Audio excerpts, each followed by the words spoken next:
വിശുദ്ധ ലൂക്കായുടെ സുവിശേഷം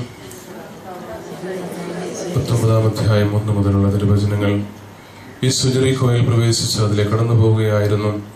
അവിടെ സക്കൈ എന്നു പേരുള്ള ധനികനും പ്രധാന ചുങ്കക്കാരനുമായ ഒരാളുണ്ടായിരുന്നു. യേശു ആരെന്ന് കാണുവാൻ അയാൾ ആഗ്രഹിച്ചു. ഉയരം കുറഞ്ഞവനായിരുന്നതിനാൽ ജനക്കൂട്ട നിമിത്തം സക്കൈക്ക് അത് സാധിച്ചില്ല. അവനെ കാണാൻ വേണ്ടി അയാൾ മുമ്പേ ഓടി ഒരു കാട്ടത്തിമരത്തിൽ കയറി. എന്തെന്നാൽ ആ വഴിയാണ് യേശു കടന്നു പോകേണ്ടിയിരുന്നത്. യേശു ആ സ്ഥലത്ത് വന്നപ്പോൾ അയാളെ നോക്കി അരുളി ചെയ്തു, സക്കൈ, വേഗം ഇറങ്ങി വരൂ, എനിക്ക് ഇന്ന് നിന്റെ വീട്ടിൽ താമസിക്കണം. അപ്പോൾ അയാൾ വേഗം ഇറങ്ങി വന്ന് സന്തോഷത്തോടെ അവനെ സ്വീകരിച്ചു. എല്ലാവരും ഇത് കണ്ട് നീരസപ്പെട്ട് പറഞ്ഞു, ഇവൻ പാപിയായ ഒരുവനോടുകൂടെ താമസമാക്കിയിരിക്കുന്നു.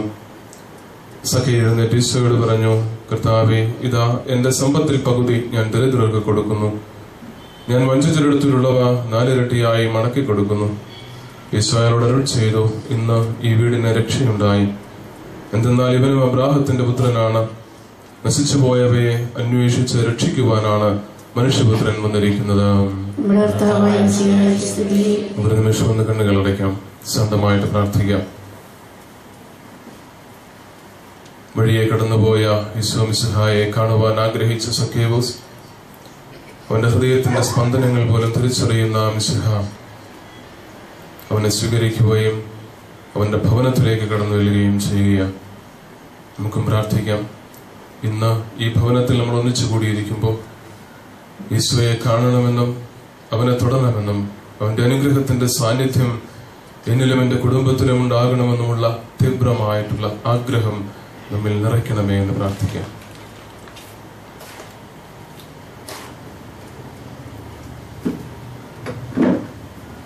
ഈശോയെ സ്വഭവനത്തിൽ സ്വീകരിക്കുവാനായിട്ട് സഖൈക്ക് സാധിച്ചതുപോലെ നമ്മുടെ ഹൃദയത്തിലും നമ്മുടെ ഭവനത്തിലും മിശിഹായെ സ്വീകരിക്കുവാനായിട്ട് നമ്മെ തന്നെ നമുക്ക് ഒരുക്കാം. അവൻ നമ്മുടെ അടുത്ത് വന്നു കഴിയുമ്പോൾ, നമ്മുടെ ഭവനത്തിൽ വന്നു കഴിയുമ്പോൾ, നമ്മുടെ ജീവിതത്തില് അവന്റെ വചനത്തിനനുസൃതമായിട്ടുള്ള മാറ്റം ഉണ്ടാകുവാൻ വേണ്ടിയിട്ടും നമ്മെ തന്നെ നമുക്ക് തമ്പുരാന്റെ തൃപ്പാദങ്ങളിൽ അർപ്പിച്ച് പ്രാർത്ഥിക്കാം.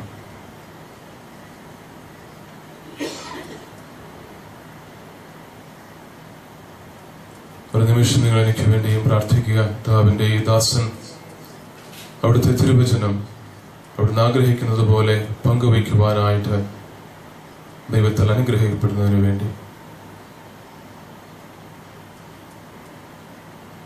നമുക്ക് സ്വന്തമായിട്ടിരിക്കാം.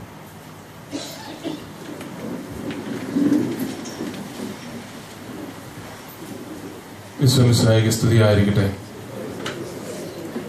ഞാൻ ഈ ഭവനത്തിൽ ആദ്യമായിട്ടാണ് വരിക.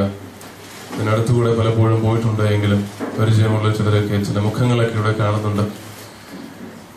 ഏതായാലും നിങ്ങളുടെ സന്നിധിയിലെ കർത്താവിന്റെ സാന്നിധ്യത്തില് ഈ വചനം പങ്കുവയ്ക്കുവാനായിട്ട് നിങ്ങളോടുകൂടെ സമയമായിരിക്കുവാനായിട്ട് ദൈവം നിയോഗിച്ചതിന് പ്രത്യേകമായിട്ട് നന്ദി പറയുന്നു. എന്നെ ഇവിടേക്ക് വിളിച്ച ബഹുമാനപ്പെട്ട അച്ഛനും ഈ ഭവനത്തിലെ ശുശ്രൂഷകർക്ക് എല്ലാവർക്കും പ്രത്യേകമായിട്ട് നന്ദി പറയുക. ദൈവം ധാരാളമായിട്ട് നിങ്ങളെ അനുഗ്രഹിക്കട്ടെ എന്ന്. സഖീവൂസിന്റെ ഭവനത്തിലേക്ക് ഈശോ കടന്നു വരുമ്പോൾ സഖീവൂസിന് സ്വാഭാവികമായിട്ടും അവന്റെ ജീവിതത്തിലെ ചില വ്യതിയാനങ്ങൾ സംഭവിക്കുന്നുണ്ട്. ഈശോ നമ്മുടെ ഓരോരുത്തരുടെയും ജീവിതത്തിലേക്ക്, നമ്മുടെ കുടുംബത്തിലേക്ക്, നമ്മുടെ ബന്ധങ്ങളിലേക്കൊക്കെ കടന്നു വരുമ്പോൾ സ്വാഭാവികമായിട്ടും നമ്മുടെ ജീവിതത്തിലെ നമ്മുടെ കുടുംബ സാഹചര്യങ്ങളിലൊക്കെയും സ്വാഭാവികമായിട്ടും ചില വ്യത്യാസങ്ങൾ ഉണ്ടാവണം. കാരണം കർത്താവ് ഇല്ലാത്ത സാഹചര്യവും അവൻ എന്റെ കൂടെയായിരിക്കുന്ന സാഹചര്യവും തമ്മിൽ സ്വാഭാവികമായിട്ടും വ്യത്യാസം ഉണ്ടാകണം.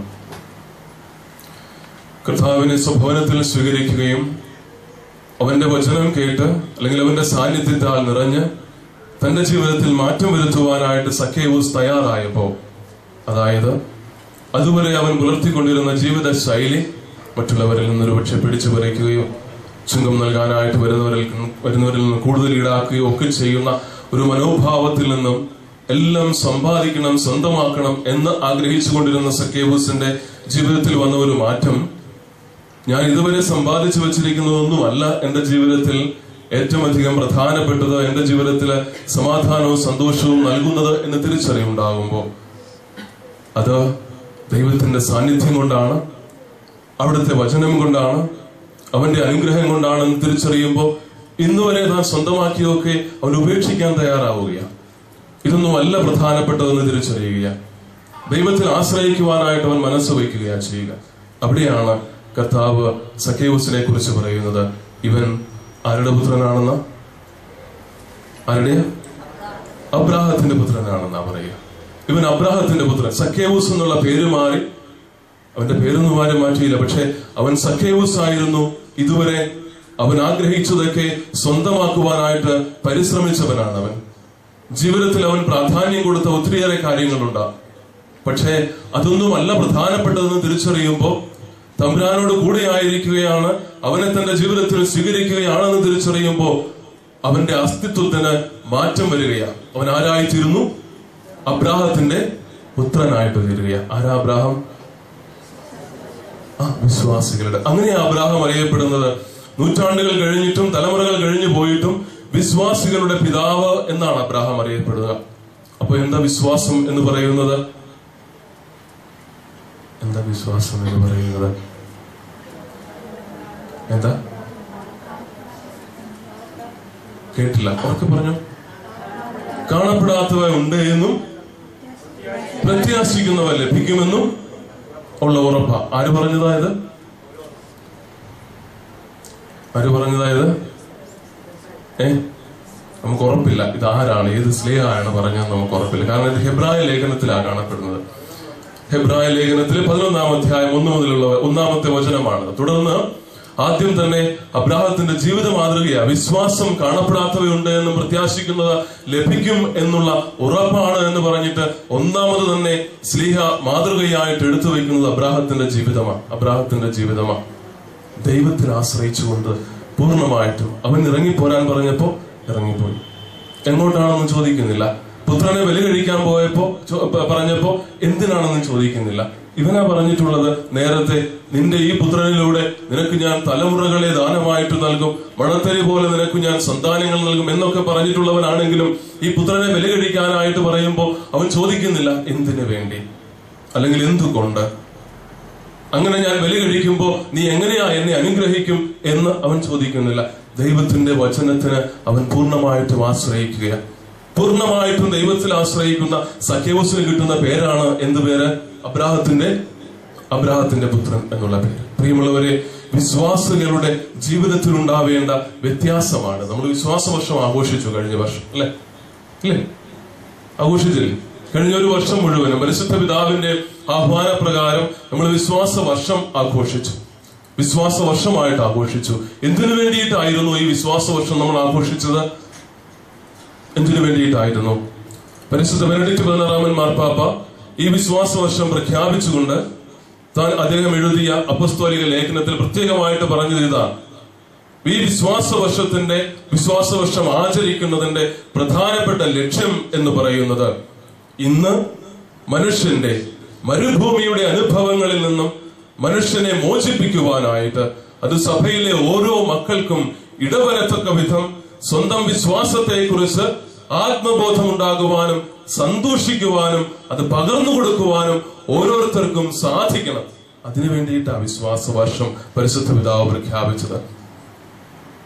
ഒന്നാമത്തെ കാര്യം, മരുഭൂമിയുടെ ജീവിതാനുഭവങ്ങളിൽ നിന്ന് മനുഷ്യനെ മോചിപ്പിക്കണമെന്നുള്ളത്. മരുഭൂമിയുടെ ജീവിതാനുഭവം എന്ന് പറഞ്ഞാൽ എന്താ? അങ്ങനെ ജീവിതത്തിൽ മരുഭൂമി അനുഭവം ഉണ്ടാവുമോ? ഉണ്ടാകാറുണ്ടോ? ഇല്ലേ? ഉണ്ട്. എന്താ മരുഭൂമി അനുഭവം എന്ന് പറയുന്നത്? ഒരു മുരടിപ്പുണ്ടാവാം, അല്ലെ? മരുഭൂമിയിൽ ഒന്നും കിളിർക്കുകയില്ല എന്നാണ് എന്റെ അർത്ഥം. സ്വാഭാവികമാണ്, അല്ലെ? വെള്ളമില്ല, അധികം ചൂടുണ്ട്, അല്ലെങ്കിൽ അധികം തണുപ്പുണ്ട്. അങ്ങനെ വരുമ്പോ സാധാരണഗതിയിൽ മരുഭൂമിയിൽ ഒന്നും കിളിർക്കുവാനായിട്ട് സാധിക്കുകയില്ല.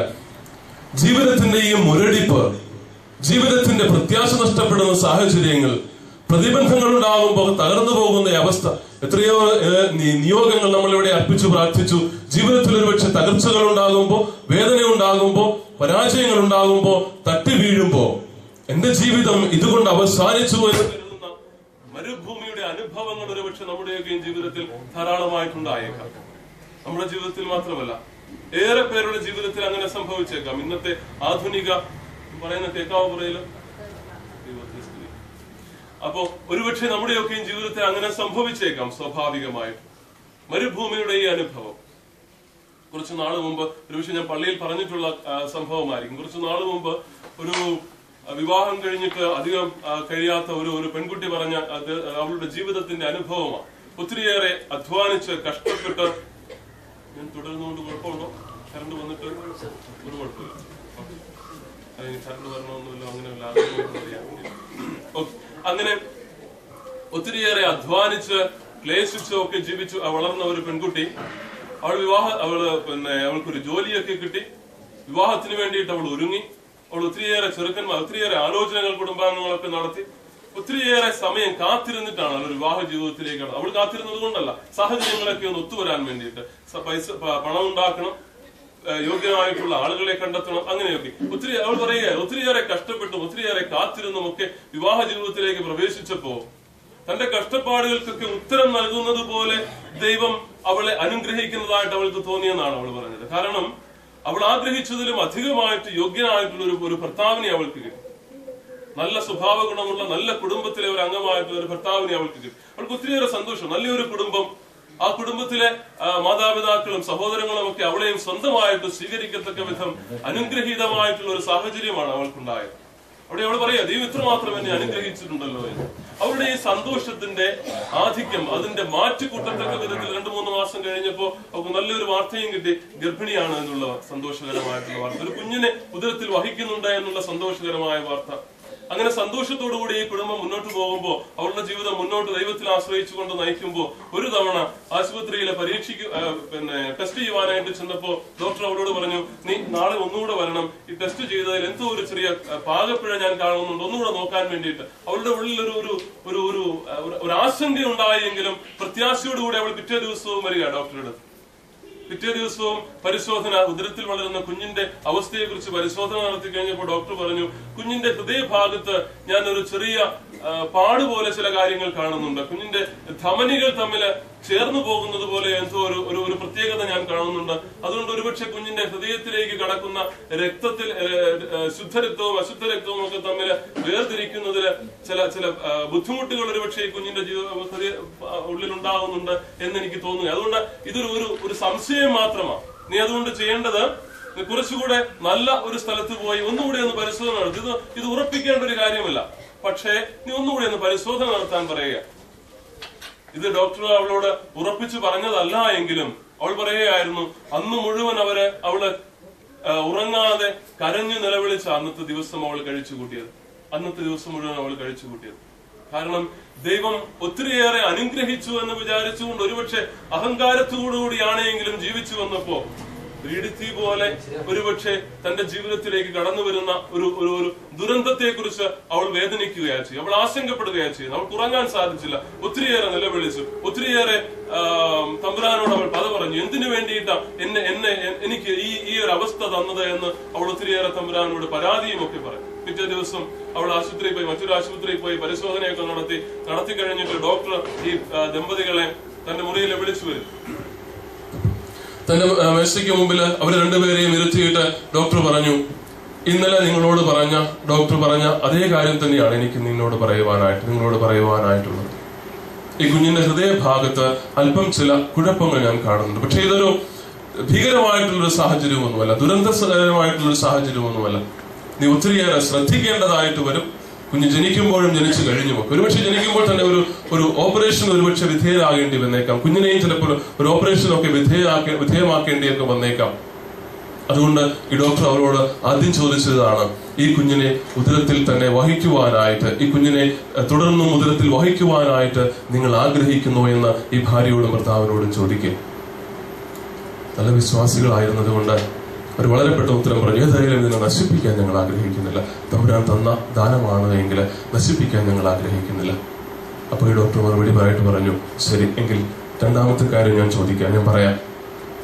നിങ്ങളിതിനെ നശിപ്പിക്കാൻ ആഗ്രഹിക്കുന്നില്ല, വളർത്താനാണ് ആഗ്രഹിക്കുന്നത്. ദൈവം തന്ന ദാനമാണ് എന്ന് നിങ്ങൾ വിചാരിക്കുന്നുണ്ട് എങ്കിൽ, ഉറപ്പായിട്ട് നിങ്ങൾ വിശ്വസിക്കുന്നുണ്ട് എങ്കിൽ, ഒന്നാമത് നിങ്ങൾ ചെയ്യേണ്ടത് എന്തുകൊണ്ട് എനിക്കിത് സംഭവിച്ചു എന്ന് ചോദിക്കാതിരിക്കുക.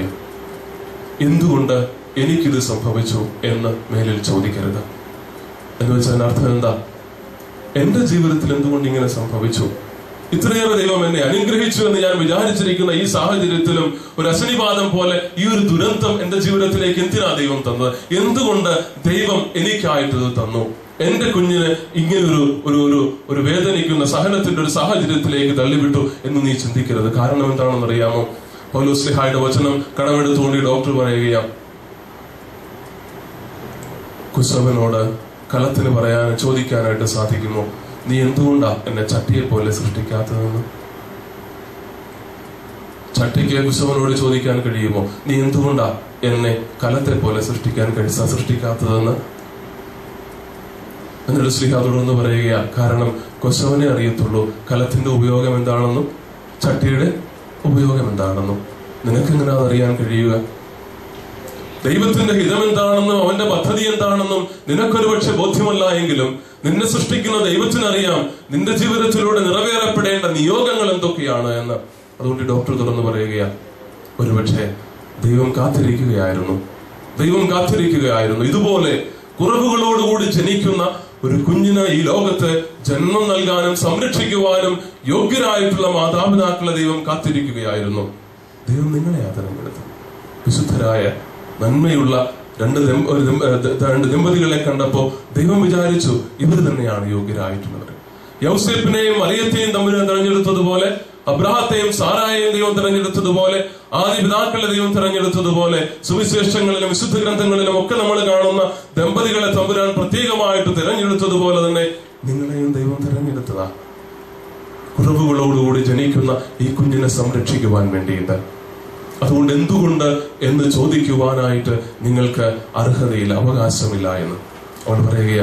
അങ്ങോട്ട് കരഞ്ഞു നിലവിളിച്ചാണ് പോയത് എങ്കിലും തിരികെ പോന്നപ്പോ വളരെ സന്തോഷത്തോടുകൂടി ആശ്വാസത്തോടു കൂടിയാ പോയത്. അങ്ങനെ സന്തോഷിക്കാനായിട്ട് സാധിക്കുമോ മനുഷ്യന്? ജീവിതത്തിൽ അങ്ങനെ പെട്ടെന്ന് മാറ്റം വരുമോ മനുഷ്യന്? വരുമോ? എന്തു പറയുന്നു? വരുമോ അങ്ങനെ? എന്തുകൊണ്ടാ? ദൈവത്തിൽ വിശ്വാസമുണ്ട് എങ്കിൽ ജീവിതത്തിൽ മനുഷ്യന് മാറ്റം വരുത്തുവാനായിട്ട് സാധിക്കും. ജീവിതത്തിന്റെ ഏത് പ്രതിസന്ധികളിലും ഏത് ബുദ്ധിമുട്ടുകളിലും ദൈവം എന്റെ കൂടെയുണ്ട് എന്നും ദൈവമാണ് എന്നിലൂടെ പ്രവർത്തിക്കുന്നത് എന്നും അവനാണ് എന്നെ തിരഞ്ഞെടുത്തത് എങ്കിൽ അവളും ചിന്തിച്ചത് ഇത് തന്നെയാ. ദൈവം എന്നെ തിരഞ്ഞെടുത്തിരിക്കുന്നു, ഞങ്ങളെ തിരഞ്ഞെടുത്തിരിക്കുന്നു ഈ നിയോഗത്തിന് വേണ്ടി എന്ന് ചിന്തിച്ചു കഴിഞ്ഞപ്പോ പിന്നീട് അവൾക്ക് പറയാനായിട്ട് സാധിക്കും, ദൈവമാണ് എന്നെ ഇതിനായിട്ട് നിയോഗിച്ചത് എങ്കിൽ പിന്നെ ഞങ്ങളെയും ഞങ്ങളുടെ കുഞ്ഞിനെയും സംരക്ഷിക്കുവാനുള്ള ഉത്തരവാദിത്വം എന്നാർക്കാം? ദൈവത്തിനാ. ഇത് വിട്ടുകൊടുക്കുവാനായിട്ട് നമുക്ക് സാധിക്കണം. പരിശുദ്ധ പിതാവ് പറയുന്ന ഇതാ, മരുഭൂമിയുടെ അനുഭവത്തിൽ നിന്ന്, നിരാശയുടെ വേദനയുടെ കരഞ്ഞു നിലവിളിക്കത്തക്ക വിധം ദുർഘടമായിട്ടുള്ള സാഹചര്യത്തിൽ നിന്ന് ജീവന്റെ ജലം നൽകുന്ന സന്തോഷത്തിന്റെ സാഹചര്യത്തിലേക്ക് മനുഷ്യനെ നയിക്കുവാനായിട്ട് നിങ്ങളുടെ വിശ്വാസം പ്രാപ്തമാക്കണം നിങ്ങളെ എന്ന് പരിശുദ്ധ പിതാവ് പറയുക. വിശ്വാസവർഷാചരണത്തിന്റെ ഫലമിത, അല്ലെങ്കിൽ ലക്ഷ്യമിത. പ്രിയമുള്ളവരെ, നമ്മൾ ഒരുപക്ഷെ ആത്മശോധന ചെയ്യേണ്ടതായി. നമ്മൾ വിശ്വാസികളല്ലേ? അല്ലേ? അതെ, നമ്മൾ വിശ്വാസികളാ എങ്കിൽ നമ്മുടെ ജീവിതത്തില് ഇതുപോലെ മരുഭൂമിയുടെ അനുഭവങ്ങൾ ഉണ്ടാകുമ്പോ, വേദനിക്കുന്ന അനുഭവങ്ങൾ ഉണ്ടാകുമ്പോ, സാഹചര്യങ്ങൾ ഉണ്ടാകുമ്പോ യഥാർത്ഥത്തിൽ വിശ്വാസത്തിന്റെ മക്കളാണ് എന്നുണ്ടെങ്കിൽ ഈ മരുഭൂമിയുടെ അനുഭവത്തിൽ നിന്ന് പ്രത്യാശയുടെ ജീവജലത്തിന്റെ അനുഭവങ്ങളിലേക്ക്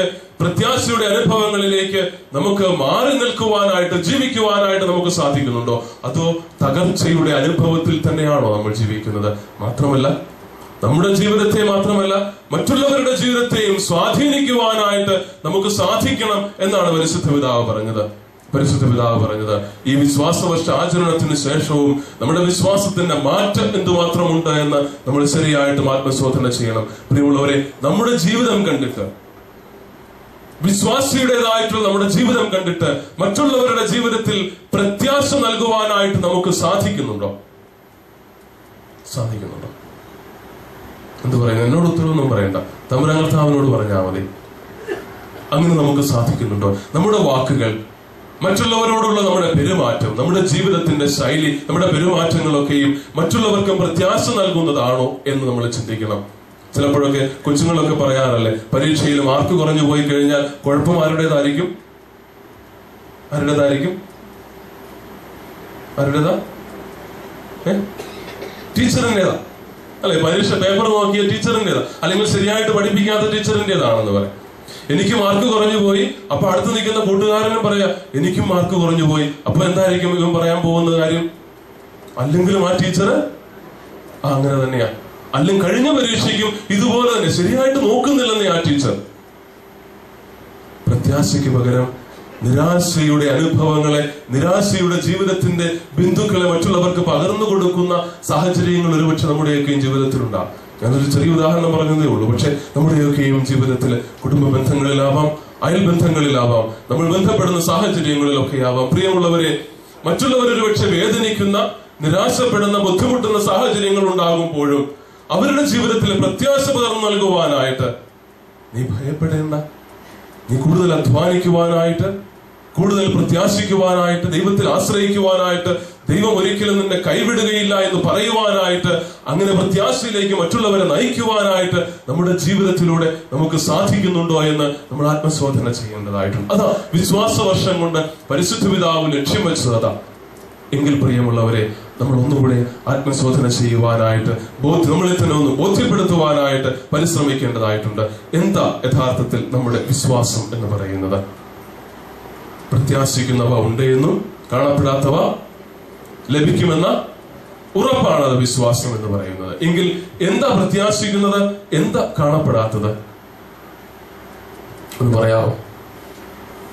എന്താ നമ്മൾ പ്രത്യാശിക്കുന്നത്? എന്താ? കേട്ടില്ല ഞാൻ. സ്വർഗം. സ്വർഗത്തെ കുറിച്ചാണ്. സ്വർഗത്തെ കുറിച്ച് പ്രത്യാശിച്ചുകൊണ്ടാണോ ജീവിക്കുന്നത്? ആണോ?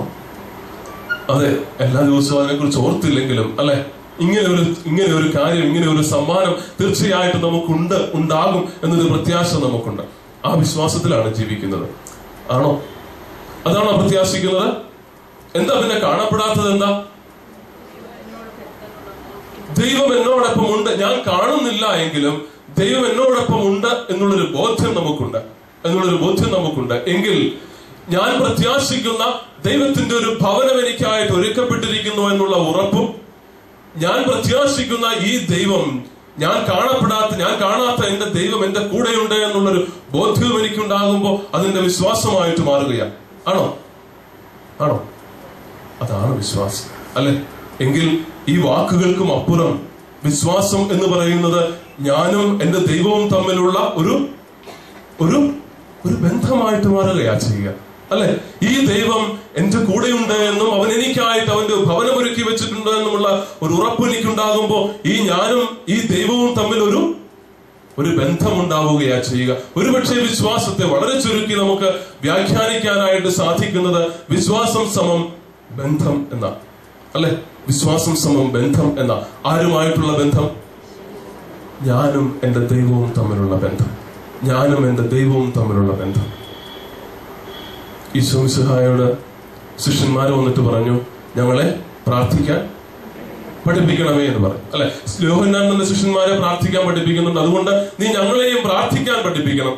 ഈശോ പറഞ്ഞു, ശരി, നിങ്ങളെ ഞാൻ പ്രാർത്ഥിക്കാൻ പഠിപ്പിക്കാം. നിങ്ങൾ പ്രാർത്ഥിക്കുമ്പോൾ ഇപ്രകാരം പ്രാർത്ഥിക്കുവിൻ. എപ്രകാരം പ്രാർത്ഥിക്കണം? സ്വർഗസ്ഥനായ ഞങ്ങളുടെ പിതാവേ എന്ന് വിളിച്ച് പ്രാർത്ഥിക്കണം. ആരോടാണ് നമ്മൾ സാധാരണ പ്രാർത്ഥിക്കുന്നത്? ആരോടാണ് ചേട്ടാ പറയാം? നമ്മൾ സാധാരണ പ്രാർത്ഥിക്കുന്ന ആരോടാ?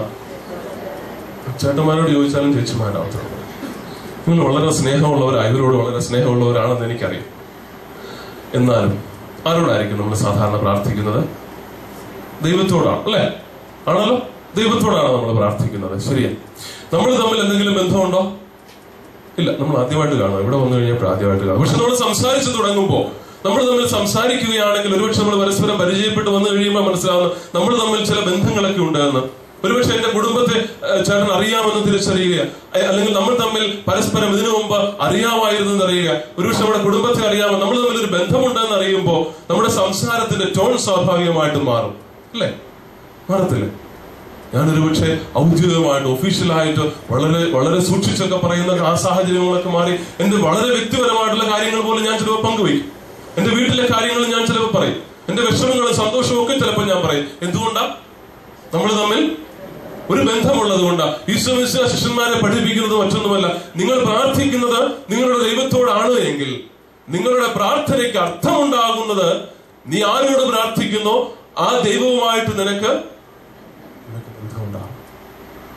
ഒന്നാമത് നീ പ്രാർത്ഥിക്കുമ്പോ നീ ആരോട് പ്രാർത്ഥിക്കുന്നു ആ ദൈവവുമായിട്ട് നിനക്കൊരു ബന്ധമുണ്ടാകണം. അതുകൊണ്ടാണ് കർത്താവ് പറയുന്നത്, നിങ്ങൾ സ്വർഗസ്ഥനായ ഞങ്ങളുടെ പിതാവേ എന്ന് വിളിച്ച് പ്രാർത്ഥിക്കുക എന്ന്. എങ്കിൽ ഈ പ്രാർത്ഥന ചൊല്ലുമ്പോ നീ പ്രാർത്ഥിക്കുന്നതിന് മുൻപ് തന്നെ തിരിച്ചറിയുക ഈ ദൈവവും നീയുമായിട്ടൊരു ബന്ധമുണ്ടെന്ന്. എന്ത് ബന്ധമാ? ആ പിതാവും പുത്രനും തമ്മിലുള്ളൊരു ബന്ധം. തമ്പുരാൻ വളരെ കൃത്യമായിട്ടും ബോധപൂർവമായി പ്രാർത്ഥന പഠിപ്പിച്ചത്. നൂറ്റാണ്ടുകൾ കഴിഞ്ഞിട്ടും ഈ പ്രാർത്ഥന തന്നെ നമ്മുടെ എല്ലാ പ്രാർത്ഥനകളുടെയും ആരംഭത്തിലും അവസാനത്തിലും ഒക്കെ ചൊല്ലി പഠിക്കണമെന്ന് സഭ നിർബന്ധം പിടിക്കുന്നത് മറ്റൊന്നും കൊണ്ടല്ല. കാരണം എല്ലാ പ്രാർത്ഥനയുടെയും അടിസ്ഥാനം ഞാനും എന്റെ ദൈവവും തമ്മിലുള്ള ബന്ധമാണ്. ഈ ബന്ധം എന്ന് പറയുന്നത് ദൈവത്തെ ഞാൻ എന്റെ പിതാവായിട്ട് അംഗീകരിക്കുകയാണ്. ദൈവത്തെ എന്റെ പിതാവായിട്ട് ഞാൻ അംഗീകരിക്കുന്നതാ. ഞാനും എന്റെ ദൈവവും തമ്മിൽ പിതാവും പുത്രനും തമ്മിലുള്ള ഒരു ബന്ധമുണ്ടാവണം. അതുകൊണ്ട് ഈശോ മിശിഹ പറയുക, നീ പ്രാർത്ഥിക്കുന്നതിന് മുൻപ് നിന്റെ ദൈവവുമായിട്ടൊരു ബന്ധം നിനക്കുണ്ട് എന്ന് നീ തിരിച്ചറിയണം. എന്താണ് ആ ബന്ധം? ദൈവം നിന്റെ പിതാവാണ് എന്നുള്ള ബോധ്യം. ദൈവം നിന്റെ പിതാവാണ് എന്നുള്ള ബോധ്യം. പ്രിയമുള്ളവരെ, ഈ ബന്ധത്തിലേക്കാണ് ഈശോ മിശിഹ നമ്മളെ ഓരോരുത്തരെയും ഓരോ ദിവസവും ആഹ്വാനം ചെയ്യുന്നത്, വിളിക്കുന്നത്. അല്ലെങ്കിൽ അവന്റെ മനുഷ്യാവതാരത്തിന്റെ, അവൻ ഈ ലോകത്തിലേക്ക് കടന്നു വന്നതിന്റെ മുഴുവൻ സാരാംശവും മുഴുവൻ ലക്ഷ്യവും ഈ ഒരു ബന്ധത്തിലേക്ക് നമ്മളെ നയിക്കുക എന്നുള്ളതാണ്. നമുക്ക് എഴുന്നേറ്റ് നിൽക്കാം. നിങ്ങളിരുന്ന് അടുത്ത് നമുക്ക് എഴുന്നേറ്റ്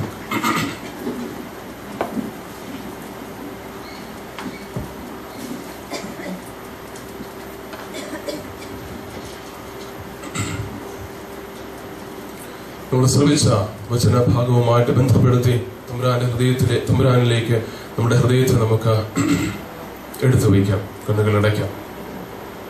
പ്രാർത്ഥിക്കാം. നല്ല ദൈവമേ, വിശ്വാസത്തോടുകൂടി അങ്ങയുടെ സന്നിധിയിലായിരിക്കുവാനായിട്ട് നീ ഞങ്ങളെ യോഗ്യരാക്കണമേ. വിശ്വാസത്തോടുകൂടി അങ്ങയുടെ സന്നിധിയിലായിരിക്കുവാൻ ഞങ്ങളെ നീ യോഗ്യരാക്കണമേ. നീ ഞങ്ങളുടെ ദൈവമാണെന്ന് ഞങ്ങൾ തിരിച്ചറിയുമ്പോഴും നീയും ഞാനും തമ്മിലൊരു ബന്ധമുണ്ട് എന്നുള്ള ഒരു ഉറപ്പ് എനിക്ക് നൽകണമേ. നീ അകന്നിരുന്നുകൊണ്ട് എന്നെ സ്നേഹിക്കുന്ന ദൈവമല്ല, മറിച്ച് എന്റെ പിതാവായി എന്റെ കൂടെയായിരിക്കുന്ന, എന്നെ സംരക്ഷിക്കുന്ന എന്റെ നല്ല ദൈവമാണെന്നുള്ള ഉറപ്പ് പ്രിയമുള്ള ദൈവമേ എനിക്ക് നൽകണം.